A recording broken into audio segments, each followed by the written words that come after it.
नमस्कार दोस्तों। आज जो हम बात करने वाले हैं वो बात करने वाले हैं एफसीआरए अमेंडमेंट बिल की। सबसे पहले ये जान लेते हैं कि एफसीआरए क्या है। ये है फॉरेन कंट्रीब्यूशन रेगुलेशन एक्ट, जो कि लाया गया था 1776 में। अब नाम से स्पष्ट हो रहा होगा, फॉरेन कंट्रीब्यूशन रेगुलेशन एक्ट मतलब कि जो फॉरेन कंट्रीब्यूशन है उसको रेगुलेट करने के लिए लाया गया था, उस पर नियंत्रण स्थापित करने के लिए लाया गया था। देखिए क्या होता है कि जब फॉरेन से कोई भी कंट्रीब्यूशन दिया जाता है, विदेश से कोई भी पूंजी आती है, मतलब वो कहीं ना कहीं भारतीय इंटरनल सिक्योरिटी की, इंडियन इंटरनेशनल सिक्योरिटी की मुद्दा बन जाता है। अब इसी के लिए रेगुलेशन अत्यंत आवश्यक होता है। इसी के लिए रेगुलेट करने के लिए ये एक्ट लाया गया था। इस एक्ट में 2010 में कुछ अमेंडमेंट किए गए, कुछ संशोधन किया गया। ये संशोधन था कि कुछ जो संगठन है, कुछ जो ऑर्गेनाइजेशन है और साथ ही साथ जो सूचना का आदान प्रदान करते हैं, ऐसे संगठनों पे भी नियंत्रण लगाया गया कि आप जो फॉरेन कंट्रीब्यूशन है, जो विदेशों से फंडिंग की जाती है, उनका उपयोग आप अपने कार्यों में नहीं कर सकते। अब ऐसा ही एक अमेंडमेंट जो 2020 में वर्तमान में लाया गया है, वही आज अमेंडमेंट को हम देखने वाले हैं कि इस अमेंडमेंट में क्या है, इसको जानते हैं। देखिए इससे पहले हम ये जान लेते हैं कि ये लाया कब गया है और अभी इसकी वर्तमान स्थिति क्या है। तो वर्तमान स्थिति में ये प्रेसिडेंट महोदय के पास अनुमति के लिए गया है। इसे 20 सितंबर को इंट्रोड्यूस किया गया था लोकसभा में। 21 सितंबर को ये लोकसभा से पास हो चुका है। 23 सितंबर को ये राज्यसभा से भी पास हो चुका है। और जैसा कि आप जानते हैं कि लोकसभा और राज्यसभा से पास होने के पश्चात को अगर प्रेसिडेंट की अनुमति मिल जाती है तो फाइनली एक्ट बन जाता है। अब मैं आपको एक और चीज बता दूं कि इस एक्ट की भी काफी आलोचना की जा रही है और बड़े स्तर पर भी आलोचना हो रही है। जैसे आईसीजे की बात करूं, जो कि एक ऐसा संगठन है, एक ऐसा कमीशन है जो कि जहां पर 60 से न्यायविद उपस्थित होते हैं। न्यायविद की अगर मैं बात करूं, जो कि कानून के अच्छे जानकार हो और जिनका कार्य होता है कि भारत में ही नहीं बल्कि अंतर्राष्ट्रीय स्तर पर मानवाधिकारों की रक्षा करें। उन्होंने भारत के प्रेसिडेंट को कहा है कि आप इस बिल को अनुमति न दें, अभी अपने पास संरक्षित कर रखें, क्योंकि उन्होंने कहा है कि इससे कहीं ना कहीं ऐसे संगठनों पर खतरा, मतलब उनकी सिक्योरिटी कहीं ना कहीं प्रभावित हो सकती है, जो मानवाधिकारों की क्या करते हैं, रक्षा करते हैं, और इससे कहीं ना कहीं भारतीय समाज पर भी प्रभाव पड़ेगा, यह कहा गया है। फिर भी एक ऐसे विषय को, जो कि एक बड़े स्तर पर भारत के प्रेसिडेंट को उन्होंने कहा है, मतलब एक बहुत बड़ा मुद्दा है, फिर भी मीडिया के द्वारा इसको पूर्णतः कवर नहीं किया गया है। मैं अगर ये कहूँ तो मैंने तो इसे सुना भी नहीं। तक हमने एफसीआरए बिल के बारे में समझा था और हमने देखा था कि किस तरीके से आईसीजे ने इसका विरोध किया है और राष्ट्रपति महोदय को यह कहा है कि आप इस पे अनुमति अभी तक संरक्षित रखें। अब हमको समझना है फीचर्स को लेकर।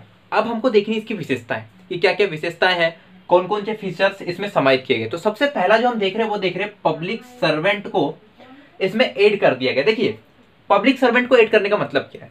मैंने आपको इससे पहले बताया था कि 2010 में भी इसमें क्या किया गया था, अमेंडमेंट किया गया था, संशोधन किया गया था। उसके माध्यम से इसमें चुनाव लड़ने वाले व्यक्ति के लिए, कोई जुडिशरी प्रक्रिया से संबंधित व्यक्ति के लिए, चाहे वो मीडिया का व्यक्ति हो, इन सभी को 2010 में प्रतिबंधित किया था। किस लिए? फॉरेन से कोई भी पैसा लेने के लिए या फिर फंड को यूज करने के लिए। इसके बाद क्या किया गया है, इस बार पब्लिक सर्वेंट को भी कहा गया है कि आप भी फॉरेन फंड का यूज नहीं कर सकते, और यही एक ऐसा भी मुद्दा बन चुका है जो आज बहस का मुद्दा है। चलिए, तो पब्लिक सर्वेंट को भी अब बोला गया कि आप फॉरेन फंड का यूज नहीं कर सकते। सेकंड देखते हैं। सेकंड जो है वो है आधार नंबर, मतलब कि जो आपका आधार कार्ड है ना, आधार कार्ड जो होगा वो कंपलसरी होगा। आप किसके लिए?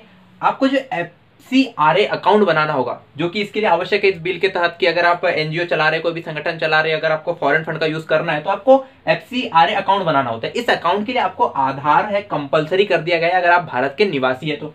दूसरी चीज कि अगर आप भारत के निवासी नहीं है, अलग से अगर आप यहाँ संगठन बना रहे हैं और फिर आपको वहां से फंडिंग चाहिए तो आपको वहां का पासपोर्ट लगाना होगा।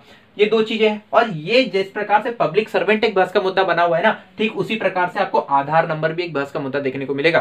चलिए अब बात करते हैं एफसीआरए अकाउंट को लेकर। मैंने आपको जैसे अभी बताया कि एफसीआरए बिल के तहत, एक्ट के तहत जिस प्रकार जो छात्र में बना था, आपको अकाउंट निर्मित करना होता है। और इस अकाउंट के तहत क्या होता है कि आप अगर फंडिंग को इसी अकाउंट जब आपका बनता है तभी आप उसका यूज कर सकते हैं। एक चीज, नई चीज जुड़ी गई है। वो क्या जुड़ी गई? देखिए, अब आपको बोला गया है कि केंद्र सरकार द्वारा एसबीआई की कुछ सच ब्रांचेस को क्या किया जाएगा, चुनी जाएगा, जो कि न्यू दिल्ली में स्थित है। अब इस एसबीआई की कुछ ही ब्रांचों में आप क्या खोल सकते हैं, अकाउंट खोल सकते हैं। साथ ही साथ इस पे भी कुछ प्रतिबंध लगाया गया, जैसे फंडिंग जो होगी ना, तो आप इस अकाउंट का यूज आप किस लिए करेंगे पता है? आप सिर्फ इसीलिए यूज करेंगे इस अकाउंट का कि जो वहां से फंडिंग हो रही है उसका आप ही ओनली यूज करें, आप ही निकाल सकते हैं। आप अगर ये चाहे कि इस अकाउंट से आप दूसरे अकाउंट में अगर ट्रांसफर कर दे तो आप ये भी नहीं कर सकते। तो आई होप ये भी समझ गया होगा। और ये जो है ना, ये मुद्दा भी अभी बहस का मुद्दा बना हुआ है। चलिए अब आगे चलते हैं। जो एडमिनिस्ट्रेशन, ये एडमिनिस्ट्रेशन है, एडमिनिस्ट्रेशन एक्सपेंस की बात करूं, एक्सपेंशन की, तो ये 50% हुआ करता था पहले। अब ये एडमिनिस्ट्रेशन एक्सपेंस का मतलब क्या समझ लीजिए, इसका हिंदी में बात में अगर मैं करूं तो इसका मतलब होता है प्रशासनिक खर्च। प्रशासनिक खर्च मतलब जैसे एनजीओ आप कोई चला रहे हैं, मान लीजिए उदाहरण के लिए मैं कोई एनजीओ चला रहा हूं, मेरे पास बहुत सारे मेरे पार्टिसिपेंट्स हैं जो मेरे साथ काम करते हैं, मुझे उनको सैलरी देनी, मान लीजिए मेरा, मान लीजिए एक ऑफिस है, उसमें अब मुझे बहुत सारा इंफ्रास्ट्रक्चर लग रहा है, उसका इंफ्रास्ट्रक्चर मुझे सुधारना है, उसके लिए कुछ लागत लग रही है, ये सब मेरा क्या होगा, एडमिनिस्ट्रेशन एक्सपेंस के अंतर्गत आएगा। तो इसको बोला गया कि अभी तक जो 50% हुआ करता था, मतलब मान लीजिए कि आपको फंडिंग की गई 1 करोड़ की, है ना, मान लीजिए आपको 1 करोड़ की फंडिंग की गई, तो आप वहां 50 लाख इसमें डालेंगे, अब तक ऐसा हुआ करता था। परंतु अब से क्या आ गया है कि आपका एडमिनिस्ट्रेशन एक्सपेंस 50% नहीं 20% होना चाहिए। और ये भी एक बहस का मुद्दा बना हुआ है कि क्या बड़े बड़े एनजीओ होते हैं तो क्या उसका एडमिनिस्ट्रेशन एक्सपेंस क्या 20% ही होना चाहिए, ये भी एक मुद्दा बना हुआ है। चलिए आगे चलते। अगर रिन्यूअल की बात करूं मैं, और साथ ही साथ मैं बात करूं कि जो वैलिडिटी होती है, मैंने आपको बताया कि अकाउंट है, अब अकाउंट को क्या होना है ना कि 6 मंथ में आपको रिन्यूअल करना है ना, मतलब 6 मंथ जैसे ही हो गए आप फिर उसको रिन्यू कीजिए। अब जब आप रिन्यू करने जाएंगे तो सबसे पहले ये देखा जाएगा कि आप बेनामी तो नहीं है, मतलब कि आपका जो आप है कि नहीं सही व्यक्ति, मतलब जिसके पहले जिसका अकाउंट बना हुआ था आप वही व्यक्ति है कि नहीं, ये भी चेक किया जाएगा। साथ ही साथ 2 चीजें और ध्यान में रखने वाली बात ये है, सबसे पहली बात जो ये ध्यान में रखी जाएगी कि सांप्रदायिक मुद्दे या फिर धार्मिक मुद्दों पर आपने कोई ऐसा कार्य तो नहीं किया है, कोई धार्मिक जिससे धार्मिक भावना सद्भावना को प्रभावित हुई हो। साथ ही साथ ये भी देखा जाएगा कि आपकी जो फंडिंग की गई है उसका आपने यूज कहाँ किया है, तो ये भी देखा जाएगा, ये रिन्यूअल। और साथ ही साथ अगर मैं वैलिडिटी की बात करूं तो ये 5 ईयर की होगी।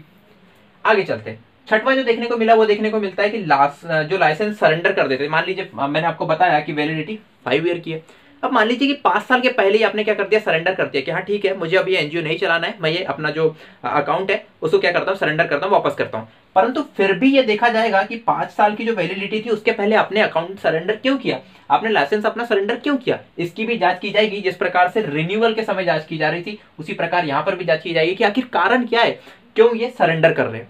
ठीक है, अब 7वें की बात करते हैं, जहां पर आपको देखने को मिल रहा है कि रजिस्ट्रेशन सस्पेंशन पीरियड। अब देखिए इसका मतलब है कि जो रजिस्ट्रेशन था आपका वो किस समय के लिए क्या किया जाता है, सस्पेंड किया जाता है। क्या होता है कि अगर एनजीओ ने कोई असंगत विधि के असंगत कोई कार्य करता है तो उसको सस्पेंड कर दिया जाता है कुछ समय के लिए, जिसकी अवधि हुआ करती थी 180 दिन, परंतु इस एक्ट के माध्यम से ना इसको दुगुनी कर दी गई है। मतलब अभी तक 6 मंथ के लिए ज्यादा से ज्यादा आप क्या कर सकते थे, रेस्ट्रिकेट कर सकते थे कि आप कार्य नहीं करेंगे, उनका जो रजिस्ट्रेशन होता था उसको निरस्त कर दिया जाता था, परंतु इसकी अवधि बढ़ा दी गई है और ये कर दी गई है 360 डेज। मतलब हमने क्या क्या समझा एक बार ब्रीफ आइडिया देख लेते। सबसे चीज पब्लिक सर्वेंट, अब पब्लिक सर्वेंट के लिए फॉरेन फंडिंग क्या कर दी गई है, बैन कर दी गई है, आप उसका उपयोग नहीं कर सकते। इसके बाद आधार नंबर कंपलसरी अगर आपको अकाउंट खोलना है। साथ ही साथ अगर आप विदेशी है तो आपको पासवर्ड चाहिए, क्योंकि विदेशी है तो आपका आधार कार्ड तो होगा नहीं यहाँ का। साथ ही साथ अगर मैं बात करूँ अकाउंट की तो वो एसबीआई की एक ही ब्रांच या कुछ ही ब्रांच जो केंद्र सरकार द्वारा चुनित की जाएगी उसी पर ही आप अकाउंट खोल सकते हैं। साथ ही साथ अगर एडमिनिस्ट्रेशन एक्सपेंस की बात करूँ, जो आपका प्रशासनिक खर्च होगा वो 20% ही होना चाहिए, है ना। मान लीजिए उदाहरण के लिए 100 रुपए अगर आपने मंगाए तो उसमें से आप 20 रुपए ही एडमिनिस्ट्रेशन एक्सपेंस कर सकते हैं, प्रशासनिक खर्च कर सकते हैं। अगर मैं रिन्यूअल इंक्वायरी की बात करूँ तो ये क्या होगा, जब आप अकाउंट रिन्यूअल करने जाएंगे इन एवरी 6 मंथ तो वहां पर इंक्वायरी होगी, और उस इंक्वायरी के तहत मैंने आपको बताया कि आपको ये देखा जाएगा कि आपने पैसा खर्च कहाँ किया है, आप सांप्रदायिक दंगों में तो संलग्न नहीं थे, और साथ ही साथ ये देखा जाएगा कि आप वही व्यक्ति है कि नहीं जिन्होंने अकाउंट बनाया था। अगर 6वें की बात करूं तो यहाँ पर मैं बात कर रहा हूँ लाइसेंस सरेंडर को लेकर। तो लाइसेंस सरेंडर में 5 साल की जो अवधि होती है, इसके तहत आप अगर पहले सरेंडर करें तो ये देखा जाएगा कि सरेंडर करने का कारण क्या है। 7वें की बात करूं तो यहाँ पर यह देखा जा रहा है, हमने ये देखा था कि पीरियड, कि आपका जो सस्पेंड किया जाता है वो अभी तक 180 दिन की इसकी क्या होती थी, समय अवधि होती थी, परंतु इसको 360 दिन बढ़ा दिया गया है। ये थे विशेषताएं एफसी। अभी तक हमने इसके फीचर्स को देखा था कि क्या क्या विशेषता है। अब देखते हैं कि इस एक्ट से समस्याएं क्या है ना। ये जो बिल हमने बना तो दिया है पर इसकी क्या कुछ ऐसे भी फीचर्स है जिसको लेकर काफी समस्या उत्पन्न हो रही है, तो उसी प्रॉब्लम्स को हमको यहाँ पर क्या करना है, डिस्कस करना है। सबसे पहली जो प्रॉब्लम आ रही है, जो हमने फीचर्स देखा था, पब्लिक सर्वेंट। अब आप ये पब्लिक सर्वेंट का मतलब तो समझ चुके हैं। मतलब हमने ये देखा था कि अभी तक क्या हुआ करता था, 10 में हमने देखे थे कि कुछ न्यूज वाले हैं, कुछ मीडिया वाले हैं, कुछ जो चुनाव लड़ने वाला प्रतिनिधि है उसको, है ना, कोई जुडिशरी से रिलेटेड व्यक्ति है उसको क्या करना था, जो फॉरेन फंड था उसका यूज नहीं करना था। पर इसके बाद क्या किया गया कि अब पब्लिक सर्वेंट को भी प्रतिबंधित कर दिया गया है कि पब्लिक सर्वेंट भी अब नहीं क्या नहीं कर सकता, उस चीज का यूज नहीं कर सकता, फॉरेन फंड का यूज नहीं कर सकता। अब देखो यहाँ पे समस्या क्या है, अच्छी तो बात है पब्लिक सर्वेंट यूज नहीं कर सकता, परंतु आपको यहाँ पे ना 2 टर्म्स को समझना होगा, एक गवर्नमेंट सर्वेंट को समझना होगा और एक पब्लिक सर्वेंट को समझना होगा। देखिए गवर्नमेंट सर्वेंट का मतलब तो आप समझ रहे हो कि डायरेक्ट जो मान लीजिए सरकार की जो नौकरी कर रहा है ना, मतलब डायरेक्ट उससे फंड प्राप्त हो रहा है। परंतु अगर पब्लिक सर्वेंट की बात करूँ ना, तो गवर्नमेंट सर्वेंट से उसका दायरा बहुत बड़ा होता है। मतलब कि जैसे कि बात करूँ तो गवर्नमेंट सर्वेंट पब्लिक सर्वेंट के अंदर ही समाहित हो जाता है। मतलब ये कहा जाए कि हर कोई गवर्नमेंट सर्वेंट पब्लिक सर्वेंट है, परंतु हर पब्लिक सर्वेंट गवर्नमेंट सर्वेंट नहीं होता। ठीक है, जैसे मैं आपको एक उदाहरण देता हूं। जैसे मैं गवर्नमेंट सर्वेंट की बात करूं तो एक कलेक्टर है, वो गवर्नमेंट सर्वेंट हो सकता है, ठीक है, वो पब्लिक सर्वेंट भी हो सकता है। परंतु अगर मैं एक न्यायाधीश की बात करूं तो वो पब्लिक सर्वेंट हो सकता है, परंतु गवर्नमेंट सर्वेंट नहीं हो सकता, क्योंकि वो सरकार के अंडर में नहीं कार्य करता। अगर मैं बात करूं किसकी, न्यायालय की, तो वो एक अलग ही निकाय होता है, वो गवर्नमेंट के अंदर में कार्य नहीं करता। तो इस तरीके से अगर एक पब्लिक सर्वेंट को प्रतिबंधित कर दिया जाएगा तो कहीं ना कहीं फॉरेन फंड का यूज करने एक बड़ा हिस्सा, भारत का एक बड़ा हिस्सा उससे क्या हो जाएगा, उससे दूर हट जाएगा कि वो यूज ही नहीं कर पाएगा। अगर ऐसा होता है तो कहीं ना कहीं जो एनजीओ चलते हैं छोटे छोटे, जैसे मान लीजिए कोई संगठन से रिलेटेड व्यक्ति है, अगर मान लीजिए वो एनजीओ चला रहा है, तो ऐसे में तो वो फॉरेन फंड का यूज ही नहीं कर पाएगा। तो कहीं ना कहीं इसी कारण से इसको कहीं ना कहीं ये भी कहा जाता है कि ये एनजीओ विरोधी बिल है। ठीक है, तो पब्लिक सर्वेंट समझ करते हैं कि आधार कार्ड का क्या है, ये आधार कार्ड का क्या मसला है और ये समस्या क्यों बनी हुई है आधार कार्ड की। देखिए, आधार कार्ड की समस्या इसलिए बनी हुई क्योंकि सुप्रीम कोर्ट ने क्या कहा है ना, कि सुप्रीम कोर्ट ने कहा है कि जो आधार कार्ड है कंपलसरी नहीं होना चाहिए इसके लिए, परंतु इस प्रोविजन में, इस बिल में इसको क्या किया गया, सम्मिलित किया गया कि आधार कार्ड कंपलसरी होना चाहिए। तो ये समस्या उठ रही है सुप्रीम कोर्ट के कारण, क्योंकि सुप्रीम कोर्ट ने क्या कहा है कि आधार कार्ड कंपलसरी नहीं होना चाहिए, परंतु बिल क्या बोल रहा है, आधार कार्ड कंपलसरी होना चाहिए अकाउंट बनाने के लिए। तो ये एक समस्या है। थर्ड जो देखने को मिल रही है, वो देखने को मिल रही है कि एफसीआरए अकाउंट, जब एफसीआरए अकाउंट बनेगा उसमें मैंने आपको पहले ही बताया कि एसबीआई की जो कुछ ही ब्रांच होगी वहीं पे खोला जाएगा। चलिए ठीक है, पर एक और प्रोविजन में आपको जो बताया था वो ये बताया था कि यहाँ पर फिर सिर्फ फॉरेन फंडिंग हो सकती है, इसका ट्रांसफर आप किसी अन्य एनजीओ वाले को नहीं कर सकते, किसी अन्य ऑर्गेनाइजेशन को नहीं कर सकते। मतलब क्या होगा, एक उदाहरण के तौर पर आपको बताता हूँ, समझने की कोशिश करिएगा। मान लीजिए कि कोई छोटा एनजीओ है, ठीक है, छोटा एनजीओ है, अब वो चल रहा है। अब मान लीजिए उसकी पहुंच इतनी नहीं है कि वो फॉरेन से क्या कर सके, फॉरेन के धन का यूज कर सकते, वहां से डायरेक्ट मंगा सके। अब वो क्या करेगा कि एक बड़े एनजीओ के पास जाएगा और उससे वो धन लेगा।